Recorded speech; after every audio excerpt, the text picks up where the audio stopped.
നമസ്കാരം, ഞാൻ ദിനേശ് സൗവർണിക. ഇന്നേ പുതിയൊരു കാര്യം പറയാണ്. കാരണം കഴിഞ്ഞ ദിവസം എന്നെ വിളിച്ച ഒരാൾ, അദ്ദേഹം പറഞ്ഞത് 1500ഓളം ചെണ്ടുമല്ലി നട്ടു, 1000-ലധികവും കരിഞ്ഞു പോയിന്ന്. ഞാൻ ചോദിച്ചപ്പോൾ അദ്ദേഹം പറഞ്ഞ കാര്യം, യൂറിയയും പൊട്ടാഷും മിക്സ് ചെയ്തിട്ട് ചെടികളുടെ കടക്കിലിട്ട് കൊടുത്തു. അപ്പം ഞാൻ ചോദിച്ചു എത്ര അകലത്തിലാണ്? കടക്കിലിട്ടു എന്ന് അദ്ദേഹം പറഞ്ഞു. അപ്പോൾ കടക്കിലിട്ടിട്ട് കുറച്ച് കഴിഞ്ഞപ്പോൾ മഴ പെയ്തു. ആ കടക്കിലിട്ട ഉടനെ അദ്ദേഹം വെള്ളം ഒഴിച്ചു. ആ വെള്ളം ഒഴിക്കുമ്പോൾ കടക്കിൽ നിന്ന് വേരുപടത്തിൻ്റെ ഇടയിലേക്കാവും ഇതിട്ടുണ്ടാവുക. അങ്ങനെ വേരുപടത്തിൻ്റെ ഇടയിൽ രാസവളം നേരിട്ടിട്ട് കഴിഞ്ഞാൽ എന്തായാലും നിങ്ങളെ ചെടി കരിയും. ഈ 1500 നട്ടിട്ട് 1000-ലധികം 1200-ന്റെ അടുത്ത് ചെടി കരിഞ്ഞു പോയി, കേടുന്നു പോയി പറയുമ്പോൾ ഭയങ്കര സങ്കടമുള്ള കാര്യമാണ്. അപ്പോൾ നിങ്ങൾ വളം പ്രയോഗിക്കുമ്പോൾ ആരാണ് പറഞ്ഞത് വെച്ചാൽ അവരോട് ചോദിക്കുക എത്ര അകലത്തിൽ ഇടണം.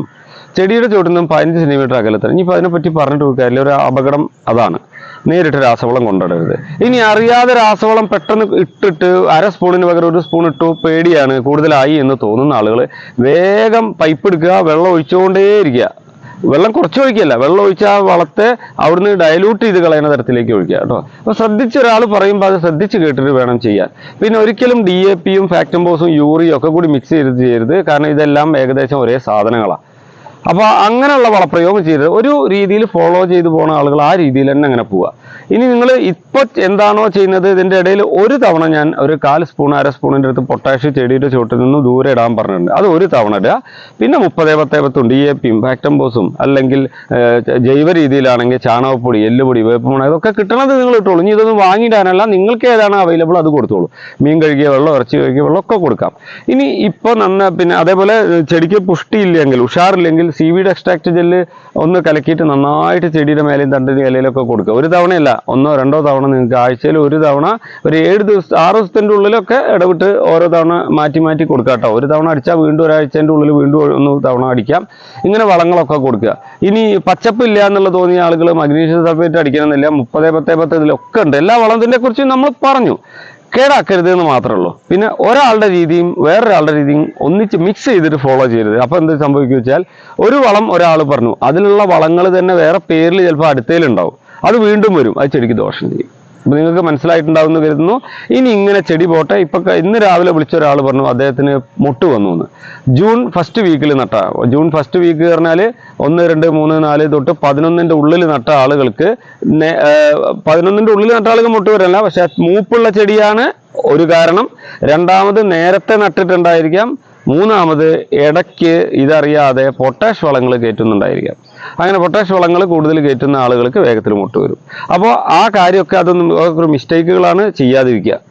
നമ്മൾ ഇനി ലക്ഷ്യമാക്കി പോകുന്നത് ജൂലൈ 21. ജൂലൈ 21 കഴിയുന്ന സമയത്തേക്ക് നിങ്ങളുടെ ജൂലൈ 21 അടുപ്പിച്ച്, നിങ്ങളുടെ ജൂലൈ 21 തന്നെ പറയാം, അടുപ്പിച്ച് എന്നല്ല 21 തന്നെ നിങ്ങളുടെ ചെടിയുടെ തലപ്പ് തൂമ്പ് ഭാഗമുണ്ട്, കൂമ്പ് ഏറ്റവും ടോപ്പിലുള്ള ആ ഭാഗം അല്പം ഇല ചുരുണ്ടു വരും. കൂമ്പ് ഇങ്ങനെ അടയ്ക്കണ പോലെ വരും. ആ അടയ്ക്കുന്ന അവസ്ഥ വരിക എന്ന് പറഞ്ഞത് ഒന്ന് പുഴുവിൻ്റെ കേടാണ്. രണ്ടാമത് നമ്മൾ ലക്ഷ്യമാക്കി പോകുന്ന ആ ഡേറ്റ് മുട്ട് വരുന്നതിൻ്റെ ഒരു ലക്ഷണം കാണിക്കുന്നതാണ് ഈ ഇത്. അപ്പോൾ നമുക്ക് ജൂലൈ 21 മുട്ട് കാണാനല്ല പറയുന്നത്, മുട്ടിൻ്റെ ആ ലക്ഷണം കണ്ടു തുടങ്ങണം. അപ്പോൾ ഇപ്പം ഇങ്ങനെ ചെയ്തു പോവുക. ഇപ്പം കിട്ടുന്ന വളങ്ങൾ അതേപോലെ ചെയ്തു പോവുക. പൊട്ടാഷിൻ്റെ കാര്യം ഞാൻ പറഞ്ഞിട്ടില്ല. ഒരു തവണ പൊട്ടാഷ് കൊടുക്കുക. 30-10-10 ചെറിയ തോതിൽ പൊട്ടാഷ് ഉണ്ട്. അത് ചെടികൾക്ക് വലിച്ചെടുത്ത് ആരോഗ്യത്തോടെ വളർന്നു. അത് മതി ഇപ്പം തൽക്കാലം. ഇനി നമ്മളുടെ ലക്ഷ്യം ജൂലൈ 21. ഇന്ന് ജൂൺ 10. ഈ 10-ന്റെ ഇനി 11 ദിവസം, ഈ 11 ദിവസവും പരിപോഷിപ്പിക്കാനുള്ള എല്ലാ വളങ്ങളും ഇട്ട് കൊടുക്കുക. വളം ഇട്ടിട്ടില്ലെങ്കിലും മണ്ണൊന്ന് കൂട്ടി കൊടുക്കുക. ഓരോ ചെടിക്കും സെപ്പറേറ്റ് കൂന കൂട്ടുമ്പോൾ വേരുപടലങ്ങൾ പുറത്തു വരാൻ സാധ്യതയുണ്ട്. അതുകൊണ്ട് വരമ്പ് രൂപത്തിലാക്കിയാൽ വളരെ നല്ലത്. ഇതെല്ലാം ചെയ്ത് ഓരോ കൊല്ലത്തെയും ഈ കാര്യങ്ങൾ എഴുതി വെച്ച് പോകണമെന്ന് പറയുന്നു. ഇനി ഇത് എഴുതി വെച്ച് പോകുന്ന ആളുകൾക്ക് നമ്മൾ എന്ത് ചെയ്യാം, ഒരു ചെടി എന്തെങ്കിലും സമ്മാനമായിട്ട് തരും കേട്ടോ. കൃത്യമായി നോട്ട് ബുക്കിൽ എഴുതി വെച്ചു, ഡേറ്റ് ഇട്ടിട്ട് എഴുതി വെക്കുക. ഫ്രണ്ട് പേജിൽ അതിൽ തൈ നട്ട ഡേറ്റും നിങ്ങളുടെ പേരും മാത്രം എഴുതിയാൽ മതി. സ്ഥലവും എഴുതുക. സ്കൂൾ കുട്ടികളോട് പറയുന്നത് പോലെ ഇത് കൃത്യമായി ആരെങ്കിലും ചെയ്യുന്നുണ്ടോയെന്നൊന്ന് നോക്കട്ടെ. എന്നാലും വെയിൽ കുറഞ്ഞാൽ, മഴ കൂടിയാൽ, അല്ലെങ്കിൽ നമുക്ക് മറ്റ് വെള്ളക്കെട്ട് കൂടിയാലൊക്കെ നമ്മൾ വിചാരിച്ച സമയത്ത് പൂ വരണമെന്നൊന്നുമില്ല കേട്ടോ. കഴിഞ്ഞ കൊല്ലമൊക്കെ ഇങ്ങനെ നമ്മൾ വിചാരിച്ച സമയത്തിൻ്റെ അപ്പുറത്തേക്ക് പൂ വന്നവരുണ്ട്, കൃത്യസമയത്ത് വന്നവരുണ്ട്, പല കാര്യങ്ങളുണ്ട്. പക്ഷെ നമ്മൾ ആ ശുഭ പ്രതീക്ഷയിൽ പോവുക. ജൂലൈ 21 നമ്മളുടെ ഇനിയത്തെ യാത്ര. ഉണ്ടോ? അപ്പോൾ നിങ്ങളുടെ ചെടി വിശേഷങ്ങളൊക്കെ ഫോട്ടോ സഹിതം ഗ്രൂപ്പിലിടുക. Thank you.